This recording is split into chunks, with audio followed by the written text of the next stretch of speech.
বাংলাকে কলুষিত এবং কালিমা লিপ্ত করার জন্য ইডি সিবিআই কে ব্যবহার করেছে। আজকে বিচার হয়নি। আমি আপনাদের বলছি, বিচার তবেই হবে যদি আইন আসে। আরেকবার আপনারা জোর গলায় বলুন, পিছনে যারা আছে মাইকের আওয়াজ যত দূর যাচ্ছে, আমরা চাই যারা এই ঘটনার সাথে যুক্ত সে যে কোনো রাজনৈতিক দল হোক, কঠোর থেকে কঠোরতম শাস্তি হোক, কিন্তু তার সাথে এই ঘটনার যাতে ভূভারতে কোনোদিন পুনরাবৃত্তি না হয়।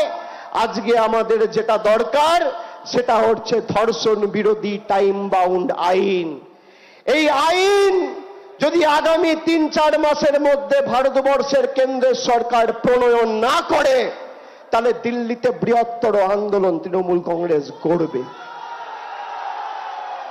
বৃহত্তর আন্দোলন গড়বে।